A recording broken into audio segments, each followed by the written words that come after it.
Esta sexta-feira, nós temos a estreia de um quadro novo aqui no Repórter Cultura. O quadro se chama Ponto de Vista. Esse quadro, ele vai ser um quadro semanal, toda sexta-feira. O Arão Josino ou estará aqui presencialmente no Repórter Cultura ou através de link online, mas estará participando aqui às 7 horas e 40 minutos com o Ponto de Vista. O Arão Josino, que é o atual prefeito do município de Ascurra, mas já tem uma vida dedicada aí ao jornalismo, e ele que vai contar um pouco dessa história também, antes de a gente entrar especificamente no quadro. O quadro é um quadro de comentário a respeito da política nacional, estadual, onde a gente vai bater um papo sobre os principais acontecimentos aí da política. Primeiramente, muito bom dia, Arão Josino, seja muito bem-vindo aí com esse novo quadro aqui no Repórter Cultura.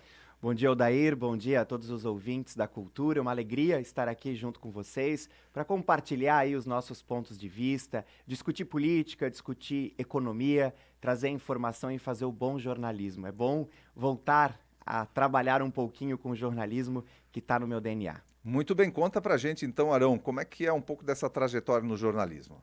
Bom, eu comecei a cursar jornalismo aos 18 anos de idade, mas eu descobri um pouco antes. Descobri na TV Galega de Blumenau, onde durante 2 anos apresentei programas de televisão lá, dos 16 aos 18 anos. Depois, em Florianópolis, fui estudar jornalismo, trabalhei na TV da Assembleia Legislativa, conversando com jovens a respeito de política, explicando o que é política, como funciona a gestão pública, debatendo aquilo que está em pauta no Congresso Federal, né, e acompanhando de perto o dia a dia dos bastidores. O jornalismo sempre esteve presente na minha vida, no entanto, depois acabei me direcionando aí a disputar as eleições e hoje estando como prefeito de Ascurra. Inclusive trabalhou aqui na nossa cidade, na assessoria de comunicação aqui da Prefeitura de Timbó. Tive essa oportunidade de trabalhar junto aí com o prefeito Jorge Krieger, na sua assessoria, foi uma experiência muito boa, quase 2 anos aqui em Timbó e a cidade ficou no meu coração. Tudo bem, então tá explicado aí que o Arão Josino, todo mundo já conhece, talvez pessoas que nos acompanham aqui na nossa programação não soubessem, mas ele é jornalista e tem uma vivência já na área de jornalismo, por isso ele está estreando com a gente aqui esse quadro que é o Ponto de Vista. E vai funcionar da seguinte maneira, vai ser nas segundas, quartas e sextas. Nas segundas e quartas, o Arão vai pegar um tema e vai enviar um vídeo para a gente aqui comentando algum ponto importante da política ou da economia nacional ou estadual. Na sexta-feira vai ser presencial, aí ele estará aqui ou ao vivo, diretamente dos Estúdios da Cultura, ou vai fazer por link, porque muitas vezes, até pela atribuição de prefeito, pode estar com uma necessidade de viagem, enfim, com algum impedimento que não possa estar aqui nos Estúdios da Cultura, mas vai participar ao vivo, ou online ou presencialmente ao vivo nas sextas-feiras às 7 horas e 40 minutos. A gente deseja as boas-vindas e vamos então começar o nosso quadro Ponto de Vista com Arão Josino, a política passada a limpo, Arão. Vamos lá. O primeiro tema da nossa sexta-feira de hoje, do Ponto de Vista, é a questão da cassação aí da perda dos direitos políticos durante 8 anos do Deltan Dallagnol, Arão. Olha, Odair, a cassação do deputado Deltan nessa semana é uma verdadeira aberração. É uma afronta à democracia do Brasil e nós brasileiros nós não podemos nos calar diante disso que está acontecendo lá em Brasília. Para quem não sabe, Deltan foi procurador da investigação da Lava Jato, fez dobradinha com o então juiz Sérgio Moro, lá no Paraná, quando fizeram as investigações da Lava Jato que deram no que deram, né? Agora, é importante a gente entender os fatos. Deltan, lá em 2022, fez um questionamento, uma consulta ao Tribunal Regional Eleitoral, TRE do Paraná, consultando se ele poderia disputar a eleição. O TRE do Paraná concordou, aprovou a sua candidatura, ele fez o registro da candidatura e foi candidato a deputado federal. Inclusive, foi o deputado federal mais bem votado do estado do Paraná na eleição do ano passado. Assumiu, tomou posse e agora, nessa semana, o TSE, que é o Tribunal Superior Eleitoral, cassou o seu mandato. Cassou o seu mandato justificando de que Deltan não cumpria com as exigências da lei da ficha limpa. No entanto, o que o TSE argumenta, o que diz o relatório, é que Deltan havia passado, né, por um processo administrativo disciplinar, que são os famosos PADs. Na gestão pública isso é muito comum. Ocorre que Deltan, ele não foi condenado em nenhum PAD. O que existe no Ministério Público são sindicâncias. As sindicâncias, elas antecedem ao PAD. Ou seja, a sindicância, ela é responsável em colher as investigações, em colher as informações para ver se aquela denúncia feita contra aquele determinado servidor merece ou não a abertura de um PAD, para daí sim, né, gerar aí uma decisão administrativa, seja qualquer punição a ser dada. E aí o TSE argumenta, utiliza desse ponto para cassar o mandato do deputado Deltan, sendo que ele havia registrado candidatura, sendo que ele havia consultado ao TRE. Isso é um verdadeiro absurdo. A insegurança jurídica que nós temos hoje nesse país coloca em xeque, inclusive, a democracia. Nós não podemos concordar com esse tipo de situação. Hoje o Deltan, ele tem condições de recorrer ao Supremo, né, que seria a última instância. No entanto, nós sabemos que por um respeito entre as instituições do Poder Judiciário, dificilmente o Supremo acaba tomando uma decisão diferente daquilo que o TSE já tomou, né? No entanto, a gente tem aí uma situação que precisa ser discutida. As leis no Brasil, elas precisam ser mais claras. Não dá para simplesmente a gente deixar que cada cabeça apresente uma sentença e que a gente não tenha algo claro e transparente numa situação como essa. Mas a lei é clara, né, Arão, sobre essa situação. O que acontece ali que me parece que eles criaram ali alguma situação, forçaram uma situação para conseguir fazer essa cassação do mandato do Deltan Dallagnol. Afinal, foi usado muito ali o C. Se ele não tivesse saído do Ministério Público, se ele tivesse continuado, se ele tivesse sofrido alguma punição, aí, né? E o C, mas não existiu esse C. Então eles criaram sob uma hipótese, eles presumiram a culpa dele em alguma coisa. Odair, o relator, ele disse, abre aspas, uma possibilidade concreta de Deltan ter fraudado essa questão dos PADs, né? De ter fraudado a questão da ficha limpa. Uma possibilidade concreta, mas não houve. Ele não é ficha limpa, ou melhor, ele não é ficha suja. Ele cumpriu com as regras que a lei determina. E aí, vamos lá. Quantos e quantos parlamentares, quantos e quantos deputados federais e senadores na história do Brasil tiveram problemas, inclusive criminais, e ficaram em seus mandatos? Então é evidente que tem algo muito errado acontecendo nessa situação do Deltan. Pois é, se fosse julgar por esse mesmo peso, essa mesma medida, será que nós poderíamos ter o presidente da República que nós temos hoje? Será? Aí fica a pergunta. Exatamente. Fica a pergunta. E vamos lá, Arão, pode ter havido algum erro procedimental ali na questão da Lava Jato, enfim, mas nada que justificasse essa cassação. Odair, uma coisa é uma coisa, outra coisa é outra coisa, né? A gente não pode tomar decisões como essa da cassação do deputado Deltan de forma pessoal, né? Ou utilizando de outros argumentos que não seja aquilo que realmente está em lei. Nós podemos concordar ou discordar das pessoas. Só que nós temos uma legislação que precisa ser respeitada.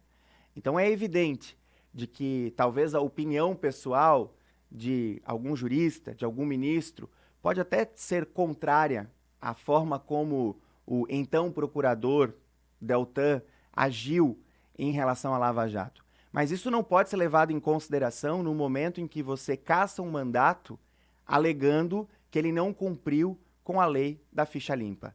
Isso é inadmissível. A gente precisa tratar cada processo de uma forma individual, pontual e seguindo o que está na legislação.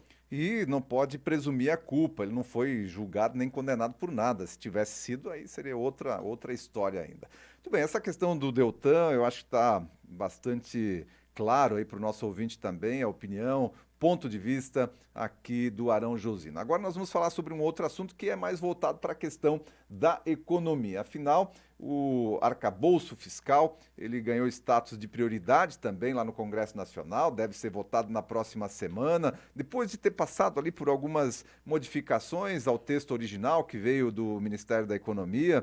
E o que esperar agora dessa aprovação e da implantação do arcabouço fiscal? Bom, primeiro, Odair, acho que é importante as pessoas entenderem o que é o arcabouço fiscal, né? Que a mídia tem falado muito, com muita frequência. Essa semana nós tivemos aí a votação sobre o regime de urgência no Congresso, na Câmara dos Deputados. O arcabouço fiscal nada mais é do que um conjunto de ações voltados à economia. Nós tínhamos até então o teto de gastos, que é praticamente a mesma coisa, que é o equilíbrio das contas do governo, as receitas e as despesas. Obviamente, o governo não pode gastar mais do que recebe. Fazendo um parênteses, o governo, quando gasta mais do que pode, faz o quê? Aumenta a carga tributária, sobra para nós, pagadores de impostos. Então, o arcabouço fiscal, ele é justamente essa organização das contas do poder público, para que o poder público não gaste mais do que recebe hoje de impostos. O governo Lula, ele mudou para o arcabouço fiscal, não mais o teto de gastos, porque o governo Lula, o presidente Lula, ele fazia críticas duras em relação ao teto de gastos por conta das questões sociais. Então, o arcabouço, agora, ele vem com um viés mais social, respeitando principalmente a questão do Bolsa Família, que é a questão mais pontual, vamos dizer assim, dessa nova organização aí das questões econômicas do nosso país. Ocorre que o que nós precisamos colocar na cabeça, nós brasileiros, mas principalmente o governo, é que de nada adianta teto de gastos, arcabouço fiscal, seja lá qual for o nome, se o governo continuar gastando e gastando mal como gasta. Para você ter uma ideia, hoje o Congresso Federal, ou seja, os deputados federais e os senadores, custam por ano quase 11 bilhões de reais. Não estou falando de mil nem de milhões, estou falando de bilhões de reais. Sem a gente entrar nas discussões aqui dos privilégios. Se nós pegarmos, por exemplo, um ministro de Estado, ele anda Brasil afora com os aviões das Forças Aéreas Brasileiras. Eles andam com estruturas de segurança da Polícia Federal gigantescas. Quanto isso custa para o pagador de impostos? Então, o que nós precisamos discutir no Brasil vai muito além do arcabouço fiscal, vai muito além do teto de gastos. Vai sim ao encontro daquilo que nós precisamos saber quais são os gastos que o poder público faz. O poder público hoje no Brasil gasta mal, gasta muito mal. O arcabouço fiscal chegou no Congresso, uma articulação principalmente feita pelo ministro Haddad, né, inclusive com uma votação expressiva aí a favor do regime de urgência. O mercado já reagiu a essa situação, se assustou um pouco, porque o regime de urgência faz com que o processo tramite de forma muito rápida no Poder Legislativo, então não passe pelas comissões, não siga um rito processual que é um pouco mais lento, mas que acaba gerando uma discussão maior sobre os pontos, né? Então conseguiram essa aprovação hoje junto ao Congresso Federal, então vai com certeza tramitar de forma bastante rápida. E o que nós precisamos é de estabilidade. Mas volto a dizer, não adianta colocar teto de gastos, não adianta fazer arcabouço fiscal, se não colocar o dedo na ferida. Se o governo não começar a rever os seus gastos. Caso contrário, vai continuar sendo como sempre foi. Aumentam as despesas, automaticamente a receita tem que aumentar. E a receita aumenta como? Aumentando os impostos que nós brasileiros pagamos. E será que há algum interesse por parte desse governo de reduzir gastos quando ele passa já de cara o aumento de ministérios em 11 ministérios e o que a gente vê não é nenhum interesse na redução dos gastos, principalmente com a máquina pública? Exatamente. Até dias atrás eu estava vendo um comentário dizendo que, olha, de alguém defendendo o governo, né? Olha, aumentaram o número de ministérios para que as políticas públicas elas sejam melhor debatidas, sejam melhor representadas, tenham um orçamento próprio, mas o recurso continua o mesmo, só se dividiu horas.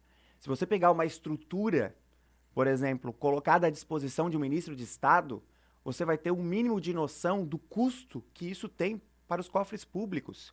Eu acompanho pelas redes sociais alguns ministros de Estado, vejo os bastidores, já convivi muito em Brasília, trabalhei aí durante 7 anos no governo do Estado, então acabei convivendo muito com essas estruturas públicas.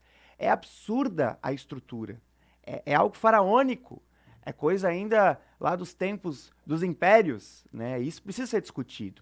Então, a partir do momento em que se aumenta uma estrutura de Estado, em que se incha ainda mais o Estado brasileiro, é evidente que se gasta muito mais. E é diferente do que numa empresa, né?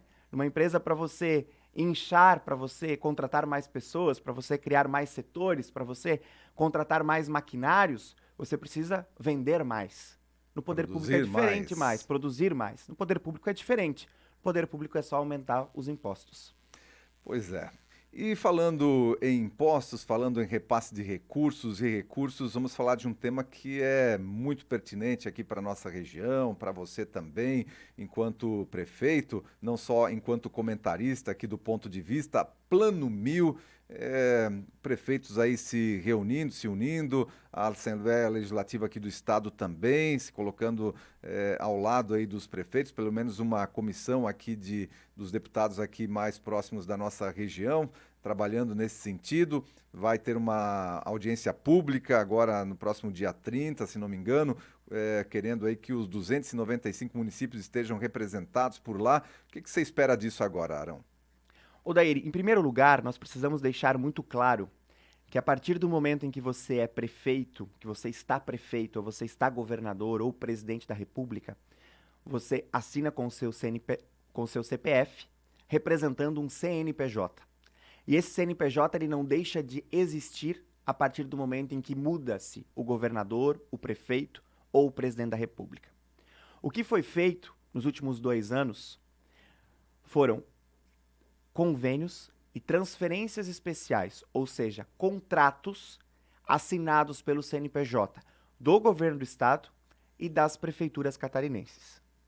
Nessas transferências especiais e nesses convênios foram liberados recursos autorizando que as prefeituras fizessem processos licitatórios e iniciassem obras importantes para o desenvolvimento de Santa Catarina, de acordo com as prioridades dos seus municípios.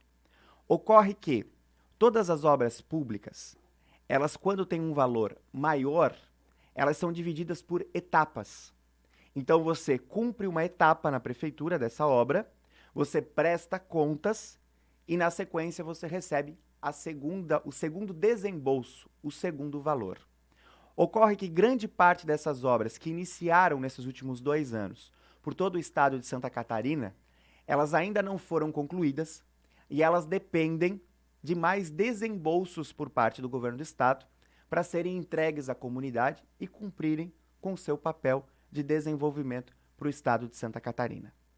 As prefeituras que têm essas obras em andamento estão desde o mês de janeiro sem receber nenhum desembolso por parte do governo do estado. Nós, prefeitos, que assumimos os nossos mandatos, nós temos consciência de que o início do mandato é um início que requer muita atenção, né? Requer a organização da equipe, a abertura de contas bancárias, troca de senhas, a organização burocrática. Isso demora, e demora muito, principalmente num governo do estado, que é uma estrutura muito grande. Porém, nós já estamos no mês de maio, e nós temos uma série de obras hoje paralisadas por todo o estado de Santa Catarina que dependem de desembolsos por parte do governo do estado.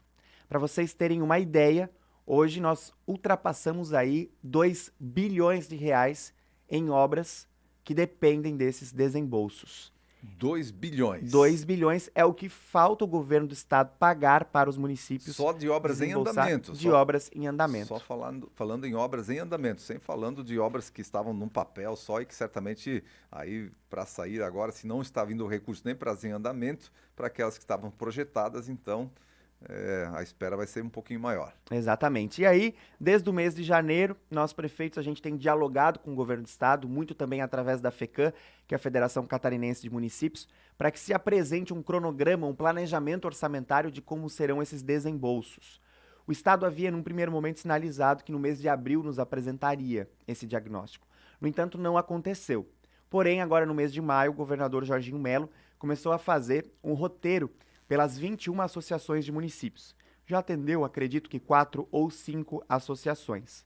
E nesses encontros individuais com os prefeitos, o governador então está verificando as prioridades e organizando esse planejamento para os próximos meses de desembolsos. Agora nós precisamos que isso seja imediato. Por isso que a Comissão de Assuntos Municipais da Assembleia Legislativa, liderada pelo presidente, o deputado estadual Thiago Zilli, e pelo vice-presidente, o deputado Napoleão Bernardes, tem tratado sobre o assunto.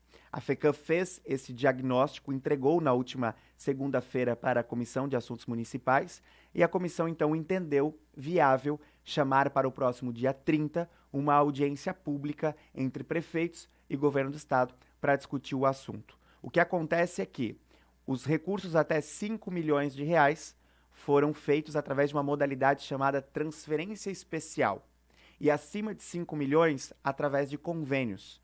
O que hoje o Estado alega é que no final do ano o Ministério Público questionou as transferências especiais, que foi uma alteração na legislação estadual. Então o que nós precisamos hoje é, em primeiro lugar, resolver de que forma nós vamos proceder com as transferências especiais e o segundo ponto, de que forma que o Estado fará o desembolso dos convênios. Agora nós precisamos de uma solução imediata, porque a partir do momento em que uma obra está paralisada, ela está gerando prejuízos para os cofres públicos. Afinal de contas, a obra atrasou, não é culpa da empreiteira contratada, é culpa do poder público que não está pagando, não está exercendo a sua obrigação, e o que vai acontecer lá na frente? Os reequilíbrios financeiros de acordo com a inflação. E aí o valor da obra vai aumentar e com isso o gasto público será maior para entregar o investimento que é tão importante para Santa Catarina. Muito bem, certamente o Arão vai atualizando a gente a respeito dessa situação aqui no quadro Ponto de Vista. Nós vamos ficando por aqui com o quadro. Olha, muito bom tê-lo conosco. Foi muito boa a nossa conversa e será daqui para frente também. Lembrando que nas segundas e quartas o Arão envia um comentário para a gente aí por vídeo sobre algum aspecto, sobre algum ponto importante da política ou da economia nacional. E nas sextas-feiras, como foi hoje, às 7h40, a gente tem o Ponto de Vista aqui ao vivo, diretamente dos estúdios ou online também com Arão Josino. Arão, um abraço para você, até na segunda. Obrigado, Odair, obrigado a todos os ouvintes. O Brasil está passando por uma grande mudança. Nós precisamos acompanhar, nós precisamos entender o que está acontecendo com o nosso país e a informação, sem dúvida alguma, faz toda a diferença para tornar a nossa sociedade mais consciente. Obrigado pela oportunidade e até segunda-feira.